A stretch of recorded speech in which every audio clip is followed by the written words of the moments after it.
Rồi chào 500 anh em YouTube. Thì hôm nay là mình sẽ đến với chuyên mục là sửa chữa xe rim, sửa chữa chứ không phải dòng mới nha. Thì đây là cái xe rim Thái, rim Super. Thì bây giờ mình sẽ tiến hành mình làm dàn chân, mình làm máy. Thì xe rim này anh trai cũng làm máy bữa trước Tết. Tính ra từ trước Tết tới giờ thì cũng đâu được bao nhiêu lâu đâu đúng không các bạn. Mà bây giờ máy chạy rất là tệ và kêu rất là nhiều, cái anti bình xăng rồi cũng không có. Thì bây giờ nó lụp bụp nữa.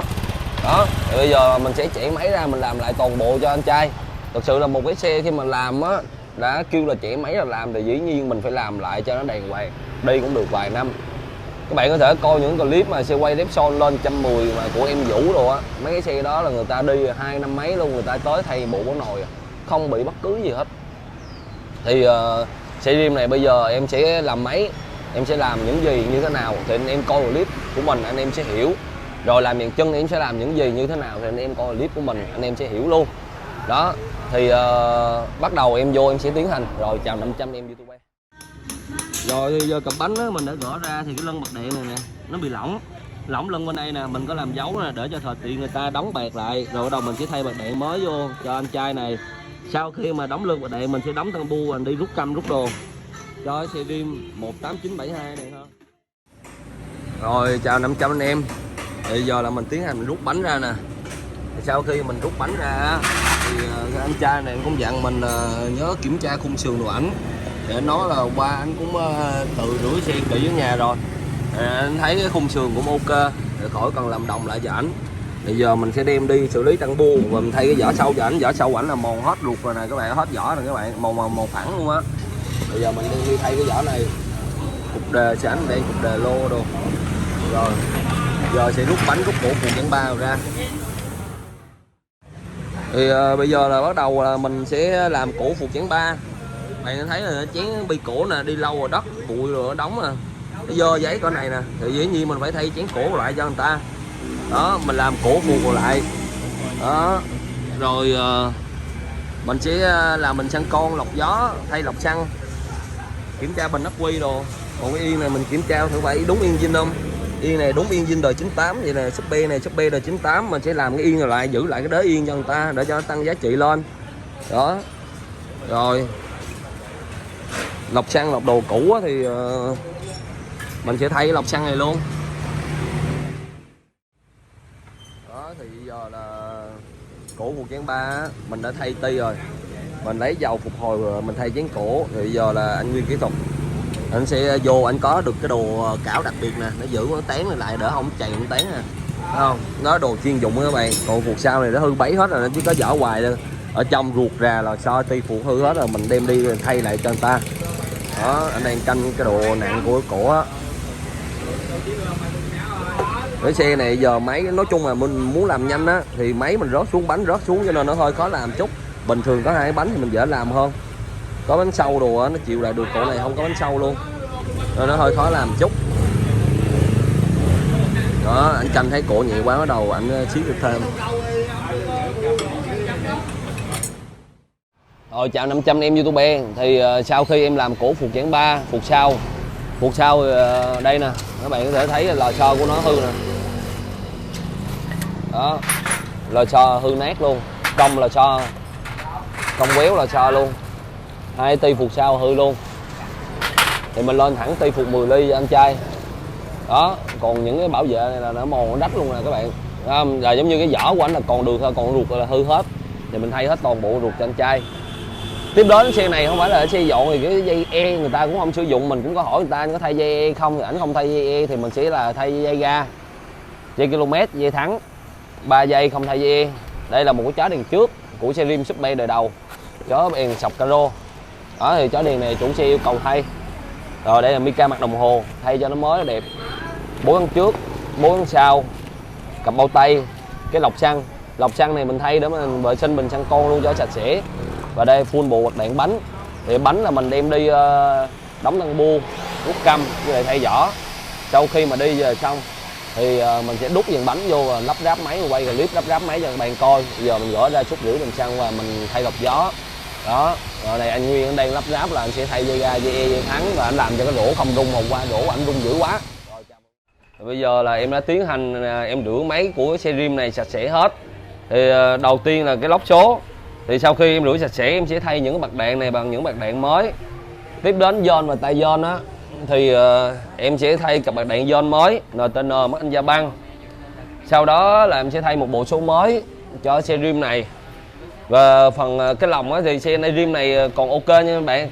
Xe rim này lồng Xtanda luôn, giờ mình chỉ có việc lên chế bích tông cốt 1 thôi. Tính ra một cái xe rim mà còn Xtanda là hơi bị hiếm ha. Giờ mình sẽ lên bích tông cốt 1 cho anh trai. Rồi, tiếp đến là về phần nồi. Nồi ở đây á, là mình dán nồi 5 tép xài bố dán, mình không đi bố zin như thường ngày. Đó, và ở đây lá bố á, thì mình sẽ thay lá bố chính hãng màu đen. Cái sợi bố của lá bố màu đen này nó có một cái đặc điểm là bố zin, nhưng mà mình đi rất là bắt. Đó, và nó bền nữa các bạn. Thì anh em có thể coi những clip mà tay làm nồi á, những cái người mà người ta chạy ráp liên tục một ngày, người ta chạy 100 mấy chục cây á, nó vẫn đi rất là bền và rất ngon. Với cái bố này mình thay một cái cốt cần số mới. Ron Ford thì mình sử dụng đúng Ron Ford chính hãng Honda Việt Nam hết. Và ron chân này mình xài đúng ron chân xe rim, nó dày, nó là 2 miếng ron chân lận, nó dày như vậy á. Đây là sinh Ford, tất cả cái thứ mình sẽ thay cho xe rim này. Thì xe rim này có thể chắc chủ xe đi cũng rất là lâu rồi, cho nên là dàn chân dàn đồ cũng rất là yếu. Thì máy người ta cũng đã làm một lần nhưng mà làm không đúng. Làm một lần mà lòng mà còn cốt 0 giờ lên cốt 1 á là các bạn hiểu rồi. Rồi chào 500 em YouTube, mình tiến hành mình làm cái xe này. Chào mọi người. Rồi thì sau khi mà bây giờ mình đã làm xong hết toàn bộ thì số tiền của xe này là 13 triệu mấy trăm á. Rồi thì giờ bấm một cái là nổ. Thì giờ đầu tiên luôn là mình nói rõ cho các bạn luôn về phần bình xăng. Thì những cái xe nào mà vô mà bình xăng mà còn xài lại được á thì mình đều tận dụng lại, mình xài lại được cho người ta. Còn những cái xe nào á mà khi mà mình làm máy xong hết, mình canh hết sức mình mà không được thì mình sẽ thay. Còn những bình xăng cũ mà theo xe còn xài được là mình sẽ xài cho người ta hết. Đó, ví dụ như xe này bình xăng mình canh không nổi nữa thì mình sẽ cộng cái bill tính tiền ra. Thì xe này mình cộng ra là 12 triệu mấy nè. Giờ mình hỏi anh ơi, giờ xe anh đây 12 triệu mấy mà trong khi đó là anh khả năng anh tới 15 triệu rồi, thì em có thay cho anh cái bình xăng hay không? Thì anh mới nói là ok, tay thay cho anh. Thì bắt đầu mình mới thay cho ảnh. Tiếp đó là xe này, một cái xe rim mình làm máy là sẽ từ bao nhiêu? Một xe rim mình làm máy là sẽ từ 7 cho tới 10 triệu. Thì ví dụ khi mà làm xong hết mình sẽ báo số tiền cho người ta. Thì xe này mình làm máy, đóng tăng bu bánh trước bánh sau, đóng lưng bạc đạn bánh trước bánh sau, thay bạc đạn bánh trước bánh sau, thay đạn cù dĩa, thay phốt đùm, cù dĩa, bố thắng trước, bố thắng sau, cổ phụ chản 3 là như clip anh em coi. Mình thay một cặp bao tay, mình thay một thay gắn, dây thắng, dây ga, dây e, dây km luôn. Dây e thì chủ xe yêu cầu thay sau mình thay luôn. Mình thay cốc km, mình lợp lại một cái yên giữ lại cái đế zin. Mình thay cái pha đèn trước là chủ xe kêu mình thay. Rồi mình thay một cái mica đồng hồ. Sau khi thay mica đồng hồ các bạn thấy nó sáng sủa đẹp trai đồ lại đó. Rồi và mình thay một cái chụp buri là ở chụp bên đây. Mình thay một cái chụp buri, rồi mình thay một cái lọc xăng, rồi mình rút căm nữa, lọc xăng nè. Đó, và ví dụ như ti thăm nhớt này của người ta gãy thì mình thay luôn. Thì giờ sau khi mà làm vậy xong thì đi từ 8 đến 10 ngày các bạn thấy cái xe nó ổn, nó ok hết, thì bắt đầu các bạn qua mình canh chỉnh lại một lần nữa thì cái xe các bạn nó sẽ êm ái và nó nhẹ nhàng hơn.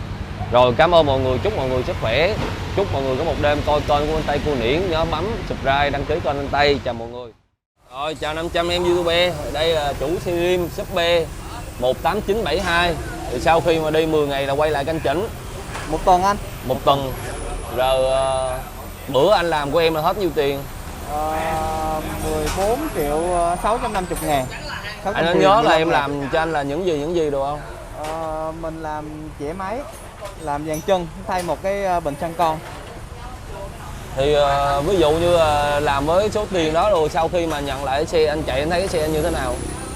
Cái xe mình nhận lại thì nó ok. Chỉ có một cái điểm là cái tay lái á, không biết sao cái tay lái bên trái nó cảm giác là nó nặng hơn so với bên phải. Giống như là mình bẻ bên trái thấy nó nặng hơn bên phải. Cua rất là khó hơn cái lúc trước. Với lại một cái nữa là hồi trước mình có nói anh còn kiểm tra dùm cái nhâm sinh dĩa á, thì anh không có thay, nhưng mà hiện tại là nó rất là nó giật, nó nhảy rồi mỗi lần vô số nó rất là khó. Với lại nếu mà mình chạy từ 60 đến 80 á thì nó rất là ok. 60 80 cho mình hạ ga, mình lên ga rất là nhẹ nhàng. Nhưng có một cái vấn đề là thí dụ như anh chạy từ 60 mà dừng gấp á, hoặc là xuống khoảng 20 á, thì nó mất cái trớn này, lên lại nó là khó, kể cả số 2 và số 3 luôn. Nó có cái vấn đề như vậy. Vậy là sau khi mà khách người ta đi thử thì đầu tiên là vấn đề thứ nhất là gặp vấn đề về tay lái, bẻ bên trái khó. Cái vấn đề thứ hai là nhâm sinh dĩ cạ, tại vì ảnh có kêu mình thay nhưng mà thấy còn được mình không thay. Đúng rồi. Bây giờ mình sẽ kiểm tra cho ảnh luôn. Rồi cái thứ ba nữa là anh nói là tại vì cái đó em không hiểu lắm, là anh nói số 2, số 3 nó làm sao ta, đi 60 80 rồi thì nó ngon. Đúng rồi, nếu mà anh chạy một số 4, số 4 luôn á, 60 80 thì rất là ngon, anh vút ga này nó ok lắm. Nhưng mà nếu mà chạy 60 mà hạ xuống, nếu mà giống như là thắng ở trước cái thắng mình thắng theo á, rồi mình trả về số 2, số 3 thì xong mình đều ba lên lại thì rất là yếu. Nó giống như là cái khúc đó nó không có trớn nên mình nó vụt lên á. Nó y. Đúng rồi. Rồi. Cái đó thì mình chịu khó mình đề 3 giờ số 1 luôn. Hoặc là mình đi bây giờ em có thể em chỉnh nồi lại cho anh là nó hết á. Giống như là đều bố lại. Vậy là mọi thứ là nó chỉ có 3 điểm đó. Ranti thì nó hơi tắt xíu, nên là sáng ra thì nó tắt. Còn nếu mà chạy nóng máy thì nó bình thường. Rồi em cảm ơn anh. Cái này là góp ý rất là, tại vì em sợ người ta tới người ta khen á, em thích người ta góp ý như anh.